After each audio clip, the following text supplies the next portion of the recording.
বলেন তো, নামাইতু আন উসাল্লিয়া লিল্লাহি তাআলা বা নামাইতু আন ওয়াদ্দিয়া, নামাইতু আন উসকিতা, নামাইতু আন আসুমা, এই সমস্ত কিছুকে কি বলে?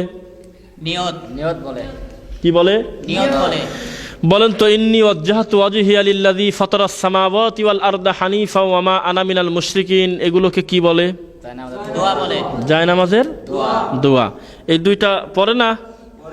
হ্যাঁ, এই দুইটা কখন পড়ে? বান্দা যখন নামাজে দাঁড়ানোর সময় প্রথমে বলে হলো ইন্নী ওয়াজ্জাহতু ওয়াজহিয়া লিল্লাযী ফাতারাস সামাওয়াতি ওয়াল আরদা হানিফা ওয়া মা আনা মিনাল মুশরিকিন। ও নাকি জায়নামাজ পাক করতেছে। তারপরে কি বলতেছে? নাওয়াইতু আন উসাল্লিয়া লিল্লাহি তাআলা আরবা রাকাতি সালাতিল যুহরি ফরজুল্লাহি তাআলা ইকতাদাইতু বিহাযাল ইমাম মুতাওয়াজ্জিহান ইলা জিহাতিল কাবাতিশ শরীফাতি। এইটা বলে তারপরে যোহরের নামাজের নিয়ত করে। ওর ধারণা, আগের দোয়াটা পরে জায়নামাজ পাক করলাম, এটা জায়নামাজের দোয়া, পরের নামাজটা পড়লাম হলো নামাজের নিয়ত। অথচ দুইটাই হারাম, দুইটাই নিষেধ, দুইটাই হারাম, দুইটাই মানুষের বানানো। প্রথমটা হলো কোরআনের আয়াত। প্রথমটা কি? ইন্নী ওয়াজ্জাহতু ওয়াজহিয়া লিল্লাযী, এটা কোরআনের আয়াত। এইটা পড়লে 10 নেকি প্রতি হরফে হবেই, খুব দামি দোয়া। কিন্তু এইটা জায়নামাজের দোয়া বলে মনে করে প্রতিনিয়ত জায়নামাজ দোয়া হিসাবে যদি কেউ পড়ে, তার গুনাহ হবেই। বোঝাতে পারলাম না? এখন জোহরের নামাজের আগে যদি কেউ মনে করে সূরা ইয়াসিনটা পড়ে আল্লাহু আকবার বললেই তো ভালো হয়। কেন? সূরা ইয়াসিন পড়লে এত নেকি, সময়ও হাতে আছে, কোনো অসুবিধা তো নাই। এইটা মনে করে জায়নামাজে দাঁড়ায়া ও শুরু করে দিল, নেকি হবে? হবে না। কেন হবে না বলেন তো দেখি? কারণ মন গড়া একটা নীতি বানায় নিল, যেই নীতি মুহাম্মদ সাল্লাল্লাহু আলাইহি ওয়াসাল্লামের জানা ছিল না, যেই নীতি সাহাবীরা বুঝতেন না। ও একা একা বুঝে ফেলছে এগুলো, যে আমার অনেক নেকি লাগবে, আমার অল্প নেকিতে চলতেছে না। এই জন্য সে নামাজের নিয়ত শুরু করে দিয়েছে। তো নামাইতু আন, এটা মানুষের বানানো সম্পূর্ণ। কোনো হাদিসে অথবা গোটা পবিত্র কোরআন মাজিদে এক জায়গা নামাইতু শব্দটাই নাই, নামাইতু শব্দটাই নাই। তাহলে এটা মানুষের বানানো নিশ্চিত। তো আচ্ছা বলেন, যেই সলাতের দুনিয়ার সবচাইতে দামি ইবাদত বন্দেগীর নাম কি? দুনিয়ার সবচাইতে দামি ইবাদতের নাম সলাত। এই সলাতের শুরুটাই হচ্ছে দুইটা মানুষের বানানো বেদাত দিয়ে, সিস্টেম দিয়ে। সেই নামাজ আল্লাহ কবুল করে? আল্লাহর রাগ হয় না? কষ্ট হওয়ার কথা না? দিয়ে কি ঘটনা? আমি আল্লাহ বলছি যে তুমি সলাতে যখন দাঁড়াবে, তোমার প্রথম শব্দ মুখ থেকে বের হবে হলো আল্লাহু আকবার, আর তোমার নামাজটা শেষ হবে হলো আসসালামু আলাইকুম ওয়া রাহমাতুল্লাহ, আসসালামু আলাইকুম ওয়া রাহমাতুল্লাহ, এই কথা দিয়ে। কিন্তু আমরা বুঝলাম যে এইটাতে আমাদের চলে না, আমাদের একটু বাড়ানোর দরকার। এই জন্য জায়নামাজের দোয়া ছাড়া মন ভরে না, এই জন্য নাওয়াইতু আন উসাল্লিয়া ছাড়া মন ভরে না। একটা জিনিস, একজন মন্ত্রীর সঙ্গে আপনি সাক্ষাৎ করতে যাচ্ছেন, বোঝাতে পারলাম কথা? একজন মন্ত্রীর সাথে আপনি সাক্ষাতের জন্য গেছেন। তো মন্ত্রী সাহেব বাসায় আছে বা মানে তার রুমে আছে, অফিস কক্ষে আছে। তা আপনি কোনোভাবে একটু অনুমতি পেলেন ভিতরে যাওয়ার জন্য। তো দরজার কাছে গিয়ে দরজা যখন পাবেন, দরজাটা যখন করছেন, মন্ত্রী সাহেব আপনার দিকে তো অবশ্যই তাকাবে, যেহেতু আপনার তার সাথে দেখা করবেন, এই খবরটা পৌঁছেছে, উনি তো আপনাকে দেখবে। দরজা খোলার সাথে সাথে দেখবে না? দেখবে তো নাকি? দরজা খোলার সাথে সাথে ওনার সামনে গিয়ে ওনার সাথে কথা বলা বা বক্তব্য শুরু করার সময় আপনি 1 মিনিট একটু ড্যান্স দিলেন, 1 মিনিট একটু নেচে দিলেন, খুব খুশির ঠেলা একটু নেচে দিলেন, সুন্দর করে মাজা দোলায় বিভিন্ন অ্যাঙ্গেলে একটু নাচলেন।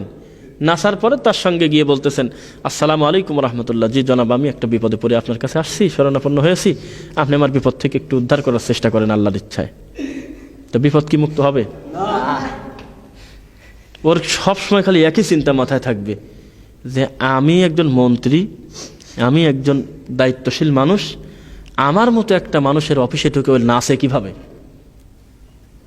বোঝেন নাই? নাচলো কেন? পরে যে কি কথা বলবেন সেই কথাই তো শুনবে না। যা, ফাজলামো করার জায়গা নেই। আপনি যদি বলেন যে আমি মনের তৃপ্তির জন্য নাচছি, স্যার আমি আপনাকে দেখে খুশি সহ্য করতে না পেরে আমি ড্যান্স দিয়ে ফেলছি স্যার। স্যার নাচা তো কোনো দুঃখের প্রকাশ না স্যার, নাচা তো খুশিরই প্রকাশ। এইটা বললে কি টিকবেন আপনি?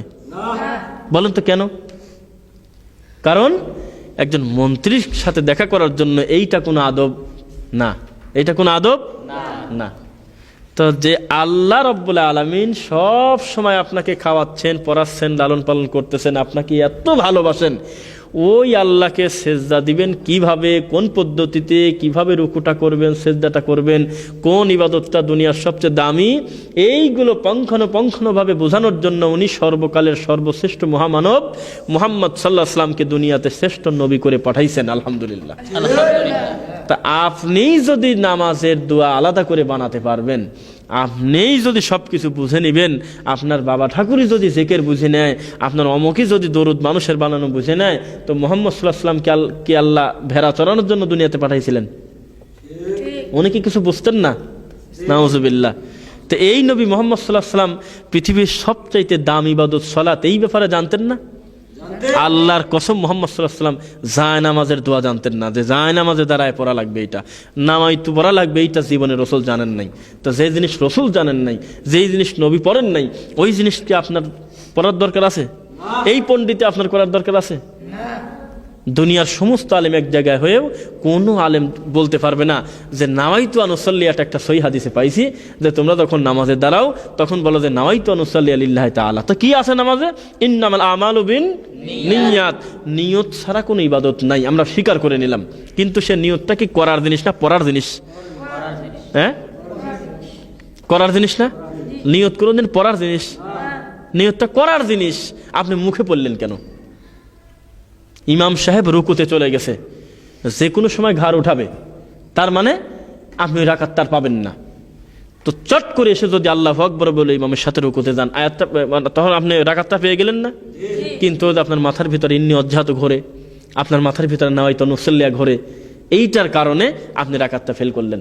কিয়ামত পর্যন্ত মানুষের বানানো দোয়া পড়ে যত নেকি হবে, আল্লাহ রাব্বুল আলামিনের লিখে দেওয়া বিধান ফরজ সালাতের এক রাকাত কাজা করে যে পাপ হবে, এক জায়গা করলে পরে মেকআপ হবে? মেকআপ হবে? চোখের সামনে, দেখার সামনে কত মানুষকে দেখলাম, আজও দেখতেছি হাজারো মানুষ, ইমাম সাহেব রুকুতে চলে গেছে, যে কোনো সময় উঠবে, উনি এসেই বলতেছে এগুলো পড়তে তো 1 মিনিট সময় লাগে, এই সময়টা না নিয়ে ঝামেলা বাদ দিয়ে সরাসরি রুকুতে যেতে বলতেছেন কে? আল্লাহ। চট করে যদি রুকুতে চলে যেতেন, রাকাতটা আপনি পেয়ে যেতেন। দেখছেন মানুষের বানানো জিনিস কত ক্ষতি করে, এর চাইতে কি আর ভেঙে বলার দরকার আছে? আর যদি অন্তর থেকে নিয়ত করে, ও তো ওযু করার সময় আল্লাহ জানে ও কোন নামাজের সেজদা দিবে। আচ্ছা, জোহরের নামাজ পড়তেছে, এইটা ভিতরে কঠিনভাবে ইরাদা আছে, শক্ত ইরাদা, আর মুখে উচ্চারণ করতেছে নাওয়াইতু নুসাল্লি তাআলা বলতে, যে জোহরের সালাতের সময় শর্ট করে আসরি হয়ে গেছে, তাতে কি তার মনের যে নিয়ত, এইটা কি বের হয়ে গেছে? এই শব্দ পরিবর্তন করার কারণে ভিতরের পরিবর্তন হয়েছে? তাহলে নিয়তটা কি করার জিনিস না পড়ার জিনিস? আপনাদের মনে থাকবে সবার ইনশাআল্লাহ। আল্লাহ নিয়তটা আমাদের তুমি করারই তৌফিক দিয়ে দাও, আমরা যেন নিয়তটা অন্তর থেকে করতেই পারি। আল্লাহ ইন্নামাল আমালু বিন্নিয়াত, এই আয়াতের, এই হাদিসের উপরে, এই দোয়াটার উপরে আল্লাহ তুমি আমাদের অটল থাকার তৌফিক দাও। আল্লাহুম্মা আমিন।